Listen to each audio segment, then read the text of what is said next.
everybody, I'm Dr. Winters and my tongue is blue because I just got done eating Takis. You know, do as I say, not as I do. Anyways, you guys tagged me in a ton of crazy videos, dental videos to be precise this week, and I'm here to explain them to you. So let's not waste any more time and get right into it. All right, how braces are put on. Oh, this is always good. Let's go through this.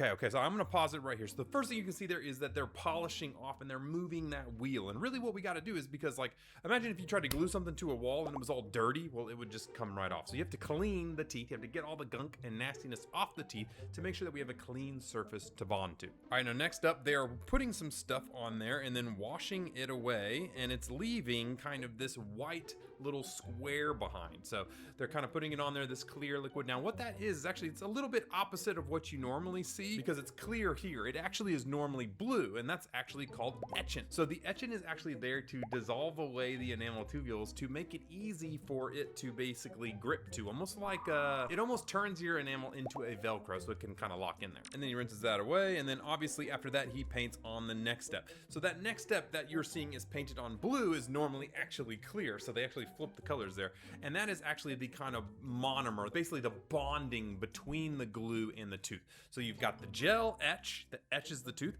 You have kind of this primer area in between, and then the glue, which is on the back of the bracket, is put on there. So you're gonna see they put the bracket on there, we're adding the glue, and then that glue then sticks on to that layer. So now that you've got that sandwich layer, and then they light cure it, put it on there, and boom, there we go. Oh, this is actually the Damon system. I like the Damon system.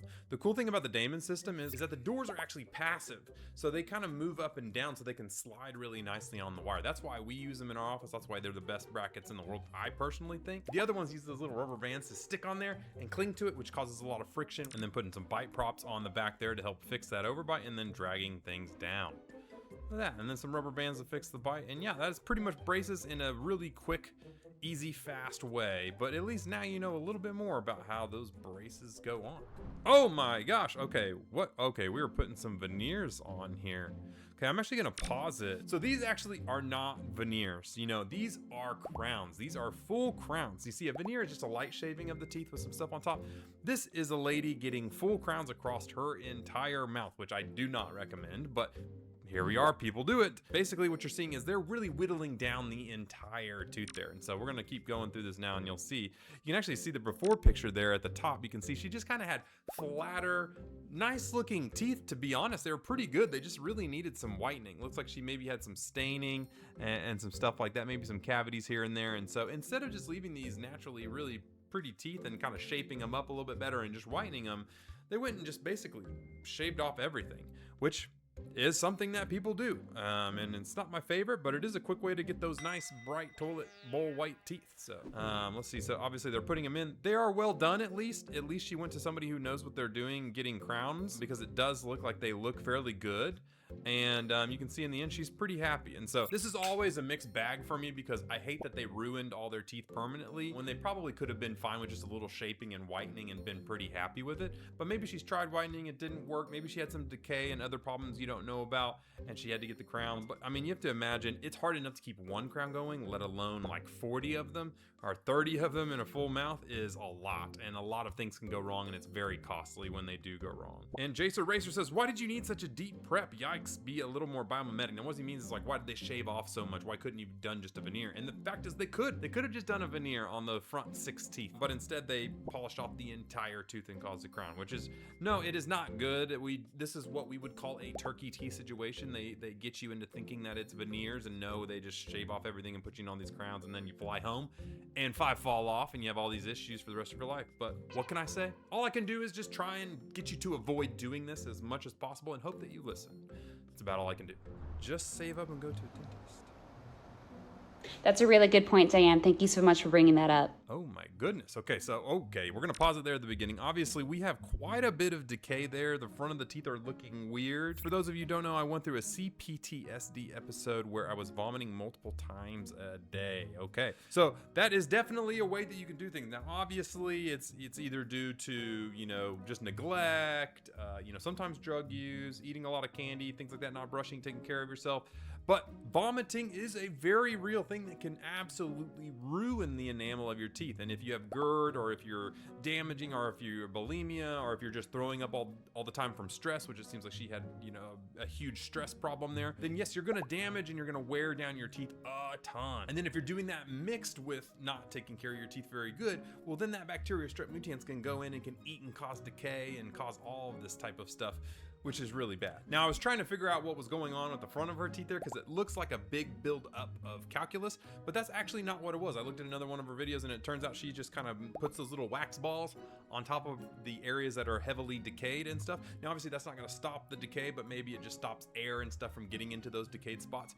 Really, she just needs to go to a dentist. She needs to go find a dental professional that can help her with this situation, because if she's still throwing up, obviously that's gonna cause even more. She needs to get that taken care of, whether that's anti-anxiety medication or GERD medication or something to help with the stomach acid. She has decay, active decay, that is now in her teeth, and that's not gonna go anywhere, and it's just gonna get worse and worse and worse unless you actually physically remove it, take care of it, get things filled up and get things changed. So, you know, unfortunately, she's just gonna get worse and eventually lose all these teeth, no matter how she got it, whether it's drugs, whether it's eating, or whether it's like a PTSD stress disorder like she said she had, where she's throwing up all the time and having stomach acid issues. So, you know, it sucks because there's multiple different ways to get to this spot, but there's only one way to fix it, and that's to get the decay out of there and start fixing the problem that's causing. Scarlett says, I'm sorry for judgmental people. It sucks when you don't have the resources to get something sorted out that was out of your control. And I agree and I disagree. I do think that some of it was out of her control. She probably was younger with her parents. Her parents were taking her to get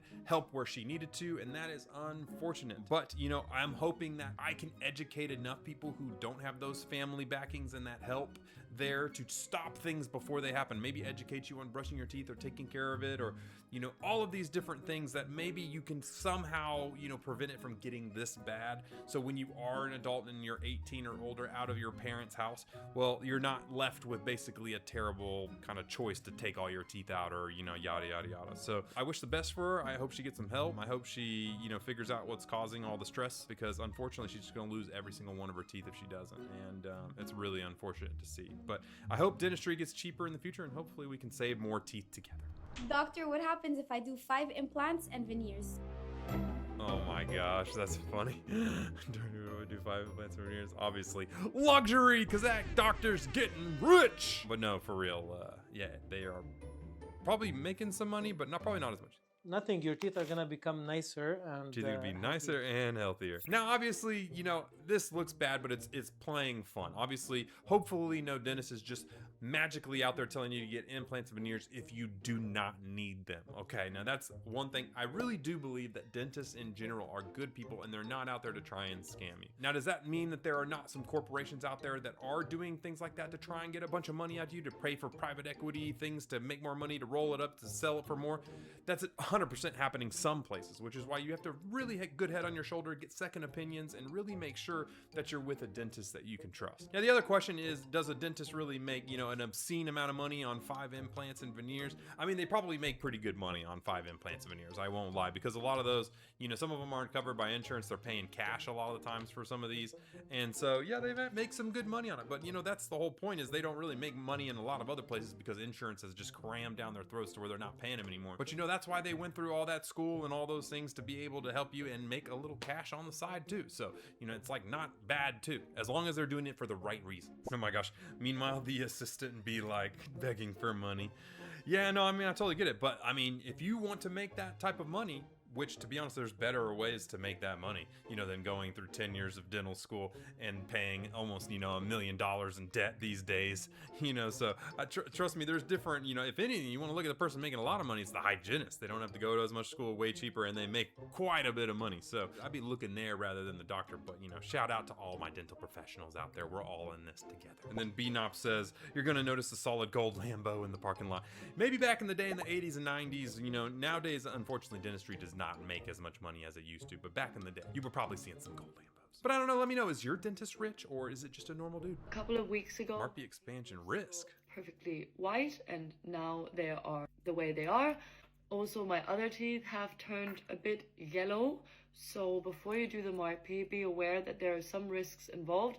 I knew that there were risks, but I didn't think that my tooth was going to get damaged to the point where it might potentially die. I might have another dentist appointment tomorrow to check if it's still alive. I've been taking anti-inflammatory medication. This is very I odd. don't want to get a root canal before it's officially dead, but it's also been taken quite the toll, and it's been quite painful. Okay, so I looked into this video and, you know, I still cannot figure out what's going on here. So she has a MARPE that's inside her mouth and she's saying that it's causing root damage, but that doesn't really make sense because it's not pushing up against the root. It's just pushing against the palate bones. I've never seen an issue of teeth dying using expansion or MARPEs or anything. Now, yes, if it was out against the teeth and you're really cranking on it hard, but hers MARPE is up, just not even touching the teeth really. So, I mean, I don't, especially not up here. You know, maybe it could open from the back and pinch a little bit, but even that doesn't make sense why it would turn your tooth yellow. If the tooth dies, it would turn more gray or black. So that still doesn't make any sense. Now I found another video that the doctor said that maybe it was opening the back and it was pinching something in the front that could cause this tooth to die. So they told her to stop turning it and everything, which is probably what I would do too in this situation. But still, it's bewildering me why this is turning yellow. This does not make sense. A few moments later. Okay, now I figured it out. For all the people in the journey along here with me, I finally figured it out. So she just made an updated video that she was using something called chlorhexidine rinse, which is, you know, it's a rinse that you would use to make sure that you're not getting bacterial infections, things like that going on, especially in the mouth, you know, when you're putting these new things in, like screws, implants, things like that, right? Now, if you don't know what chlorhexidine is, it's basically a really big disinfectant. They used it whenever they put it in her mouth to make sure that nothing got infected there when they were putting the screws in the mouth and everything for the MARPE. And she kept using the chlorhexidine rinse. And if you do not know, if you're not supposed to use it long term, and she was actually using it like a mouthwash, like it was no big deal for a long time, and that caused chlorhexidine staining on her teeth. And so that's actually why her teeth turned yellow. And they just polished it off and her teeth went back to normal, which makes a lot of sense because I was like, this does not make any sense because MARPEs do not cause the death of teeth. Very usually, I don't think I've ever seen that in my entire life. Not saying it can't happen, but I've just never seen it. So now we've solved the mystery. So for those people who are getting MARPEs and screws up in their mouth, don't worry. It's not as big a deal as it looks. You know, and you're definitely probably not going to have a tooth die on you. So don't worry. I know a lot of people in the comments were worried. So now we figured it out. If you're scared of getting your wisdom teeth removed, You shouldn't be scared. drinking pineapple juice before might actually help. This is because pineapple juice contains a natural enzyme called bromelain. Over time, these enzymes begin to calm the tissue around your gums by improving blood flow and breaking down proteins that cause inflammation. So, by drinking it a day or two prior, you'll likely wake up from your procedure with little to no swelling. Now, the funny thing is, that's actually true. That is actually something that actually could happen. Now, actually, technically, a bromelain supplement could work a little bit better than that, but it is shown that it could potentially reduce swelling, minimize pain, and speed up recovery, weirdly enough. So, I just wouldn't, you don't drink it right before surgery. That would be a bad idea because you're gonna go under anesthesia and you could, you know, upchuck it and, you suffocate on pineapple juice and die. So probably don't do that, but just a couple days before your surgery or whenever your doctor tells you it's safe to do it, I don't have a problem with that, and it actually very well could work, weirdly enough. Oh my gosh, this first comment. I'm not scared of getting them removed. I'm scared of what I'll say. And the truth is, actually, that's funny. Anesthesia is kind of like a truth-telling serum, and you are probably going to say something you regret to your mother. So, you know, be worried more about that than the surgery itself, because the surgery's not that bad. And Larvinus says it really good there. You can't eat or drink anything before a tooth extraction. I'm pretty sure, yes. Exactly, because you're about to go under anesthesia, and it would cause a lot of problems, because you'd be like... But yeah, drink some pineapple juice a couple days before your wisdom teeth surgery. Maybe it'll work. Maybe it won't. I don't know. All right, I learned this from my grandma. Okay, they're melting a toothbrush. You know, the fun fact is, I think this is a good time while she's doing this little hack here to let you guys know, use a soft bristled toothbrush. Too many people use medium and hard bristled toothbrush. They're damaging their enamel. I don't know what she's doing with this toothbrush.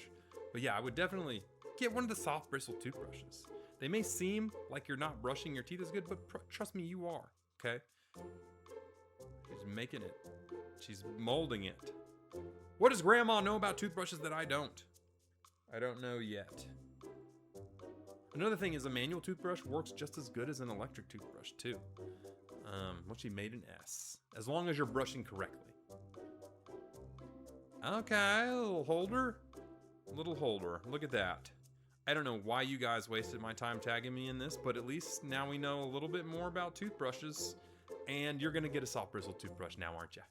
Aren't you? Yeah, I would appreciate that. And so would your teeth, actually, weirdly enough. You know what else they'd appreciate if you subscribe, because I need to get to 10 million to get this racket off my dang teeth, and I can't do it without you. I love you. Keep tagging me in the videos, and I'll see you next week. Peace!